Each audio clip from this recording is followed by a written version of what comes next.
Fastball. From the Intergalactic Journal of Mechanics and Biology.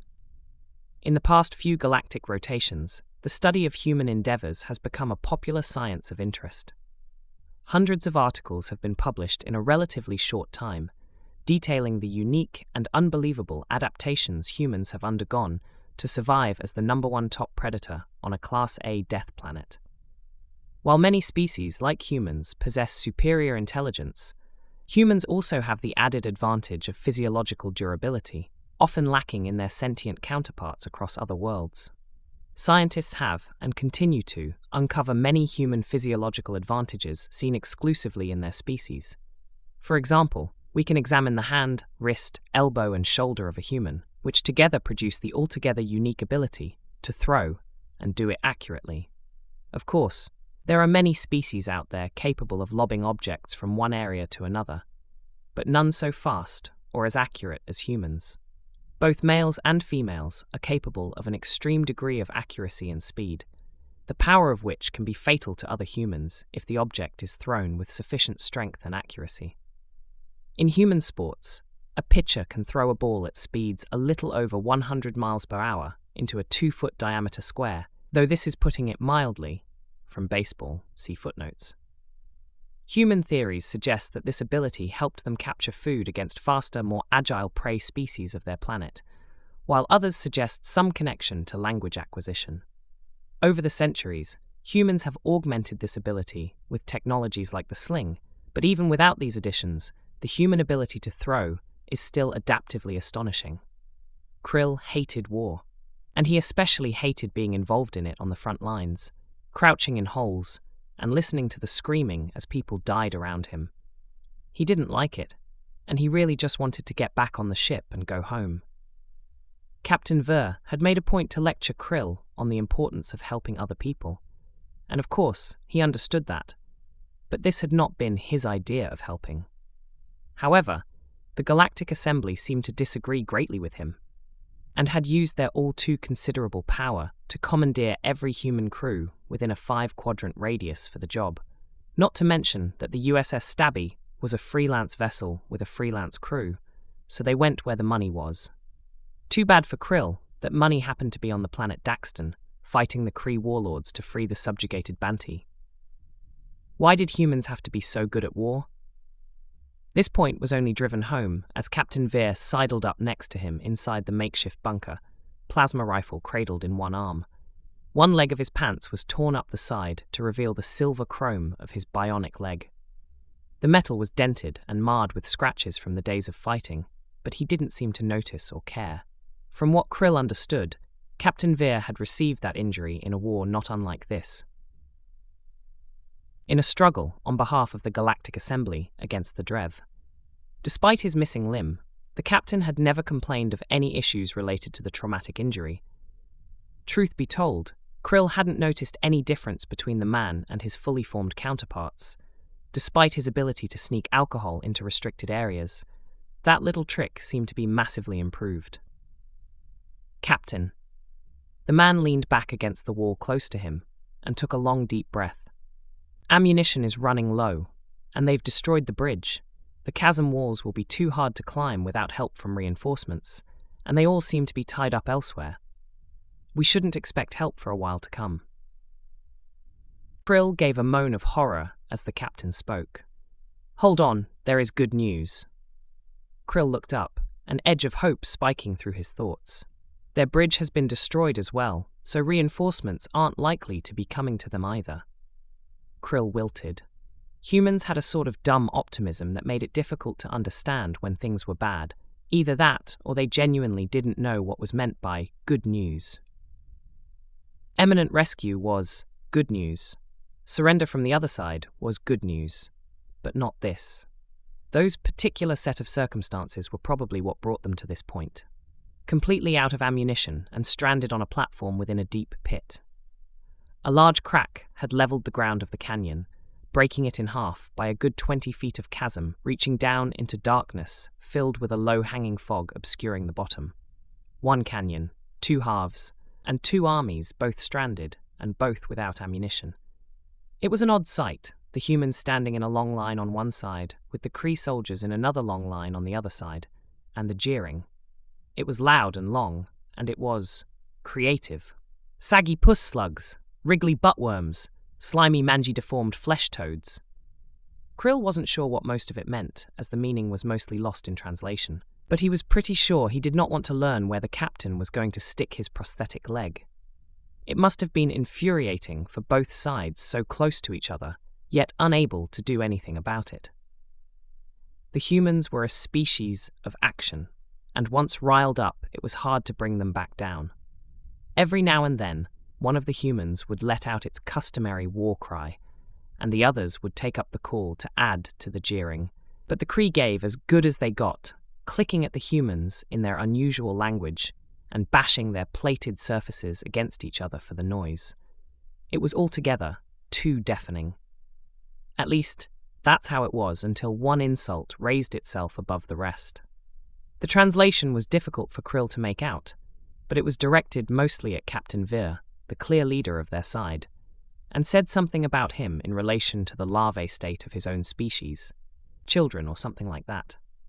Whatever the translation, the captain went silent, and their entire side of the plateau went dead. The reaction was so sudden and so jarring that the other side followed suit, unsure what was going on. Glancing around at the faces of the men, the humans stood in states of shock or increasing anger. The captain held very still, pale skin rushing with the thick, long-wave liquid that pulsed through his body. He said nothing for the longest moment before motioning one of his soldiers to his side. He came, along with his twin brother, to confer with the captain. Krill was just able to make out their muttered conversation.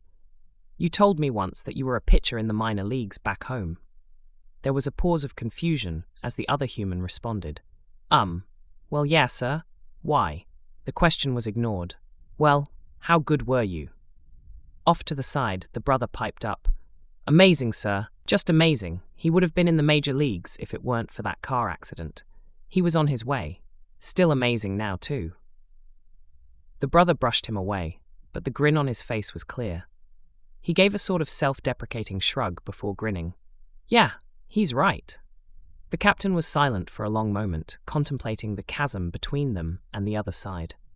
After a moment, he reached down, palming a fist-sized rock in his right hand, tossing it up and down with a measuring, thoughtful expression. After a moment, he held out the rock and pointed towards the tallest of the Kree, the one that had yelled the insult. "How about a fast ball, right down the center?" The other man looked at the captain, and then at the rock before grinning. "My pleasure." The humans stepped back, giving him a measure of space. The Kree looked on in confused amusement at the human adjusted himself atop a small hillock on the ground. He rotated his shoulder a few times, stretched his arm, and flexed his fingers. Krill had never seen a human set up for a feat in this way before, so he couldn't have said what was going to happen. Appearing satisfied, the human placed himself at a sideways angle to the chasm toes, pointing at a parallel to the chasm. Luckily for Krill, with 4 cortical hemispheres, breaking down the following movement was a simple task.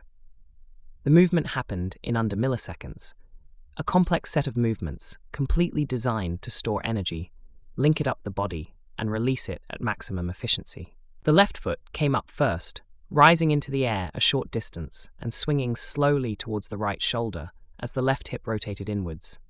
Arms clasped at his front. The human bent at the waist, keeping his back straight and his head up. The left foot reversed position, swinging the hip back open as the right arm began to drop. The right hand sunk almost to the level of the knee as the left arm swung outwards and the left foot swung wide, moving from a parallel to a perpendicular. The 2 feet, once so close, were now separated by a massive step. The right hand hung back behind the body, almost completely across the torso, where the hips and pelvis were cocked. And then, with a motion like a snapping spring, the human let loose. Energy roared up from the foot into the hip before racing up the back. It connected at the shoulder, multiplied with the massive velocity of rotation, before shooting towards the elbow, still bent as the arm was flung forward. The human's chest was completely parallel to the chasm now, as the arm swung over, elbow adding one last snap to the momentum before the rock was gone. Fingers parted, as that massive amount of energy launched the rock straight forward. The momentum carried the human's leg well above his head and the ball well across the chasm. Krill was unable to track the movement, but he couldn't have missed the flesh thud and crack as the rock struck home. The head was knocked back and the feet shot upwards into the air, slamming the Kree general into the stone below his feet with a sickening thud. Exoskeleton caved like a shattered egg, cortical tissue leaking onto the stone.